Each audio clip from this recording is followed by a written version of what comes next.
কেমন আছো বন্ধুরা? নতুন আর একটা ভিডিওতে তোমাদের অনেক স্বাগত। তো সন্ধেবেলায় আমি এখন এত ঠান্ডা পড়েছে যে একটু র চা আর একটু মুড়ি ভেজে নিয়ে খেতে বসে গেলাম। কারণ সন্ধেবেলা শরীরটা একদম এনার্জি পাচ্ছিলাম না, তার জন্যে 1 কাপ চায়ের দরকার ছিল। আর এইটাই 1 কাপ মানে একদম নিচে থাকে। তো আমি এই বড় কাপটাতেই খেতে ভালোবাসি, কারণ এইটাই খেলে না গরমটা একদম ঠোঁটের মধ্যে লাগে না। তাই জন্য আমি এই কাপটাতেই সবসময় চা খাই। আর তার সাথে শুধু শুকনো মুড়ি একটু সামান্য তেল দিয়ে জাস্ট ভেজে নিয়েছিলাম, আর টিভি দেখতে দেখতে চাটা খেয়ে নিচ্ছিলাম, কারণ এরপরে আমার কাজ ছিল একটু। তো সেই জন্যেই আমি তাড়াতাড়ি করেই খাচ্ছিলাম। যাই হোক, কিন্তু গরম চা খেতে গিয়ে আমার জিভটাই হঠাৎ করে পুড়ে গেল। এরপরে আমাকে আবার রান্নাঘরে যেতে হবে। তো চলো তোমাদের দেখাই। এই যে সকালবেলায় আমি ডাল ভিজিয়ে রেখেছিলাম, মানে তোমার এটা হচ্ছে ছোলার ডাল। তো ছোলার ডাল করব বলে ছোলার ডালটা না ভিজিয়ে রাখলে ভীষণ ভালো হয়, আর ওটা আমি ঝাঁঝরির মধ্যে নিয়ে খুব ভালো করে ধুয়ে নিলাম।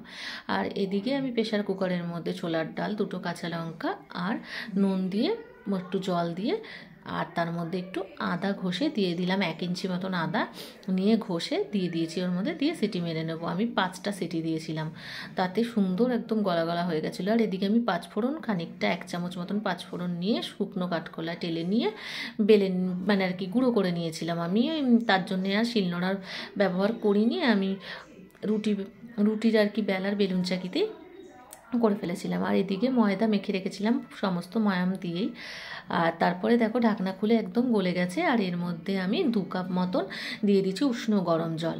তারপরে কড়াইয়ের মধ্যে আমি জিরে, তেজপাতা, শুকনো লঙ্কা ফোড়ন দিয়ে দিয়েছিলাম, দিয়ে তারপরে হলুদ আর দিয়ে দিয়েছি লঙ্কার গুঁড়ো, দিয়ে খুব ভালো করে একটু ভাজা করে নিয়েছি। তারপরে 1 কাপ দিয়ে দিয়েছি নারকেল কোড়ানো, তোমরা কুচো করেও দিতে পারো, তো আমি কোড়ানোটা দিয়েছি। দেওয়ার পরে তারপর ডালটা ওর মধ্যে ঢেলে দিলাম, দিয়ে আবারও খুব ভালো করে নাড়াচাড়া করে দিলাম। আর এই ডালটা না একদম মিষ্টির দোকানের মতন খেতে হয়, আর করতেও কিন্তু বিশেষ একটা খাটনি নেই, ঝামেলা নেই। এরপর একটু চিনি দিয়ে দেবো, দেখবে ছোলার ডাল একটু মিষ্টি মিষ্টি ভালো লাগে। তারপর দিয়ে দেবো 1 চামচ গরম মশলার গুঁড়ো, এটা আমি কেনা গুঁড়োটাই দিয়েছি সানরাইজের।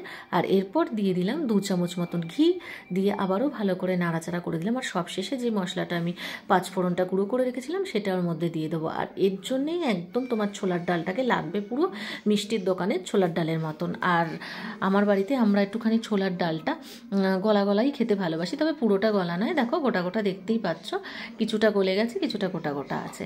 আর ডালটা কিন্তু খেতে দারুণ হয়েছিল। আর ছোলার ডাল মানেই কিন্তু তার সাথে লুচি লাগবে। তো গরম গরম লুচি, কারণ ময়দা তো মেখেই রেখেছিলাম, আর গরম গরম ফুলকো ফুলকো লুচি ভেজে নিলাম রাতের খাবারের জন্যে। তো রাতের খাবারে ছিল গরম গরম লুচি আর ছোলার ডাল। আর এর সাথে মিষ্টি হলে ভালো হতো, কিন্তু মিষ্টিটা মিস হয়ে গেছে।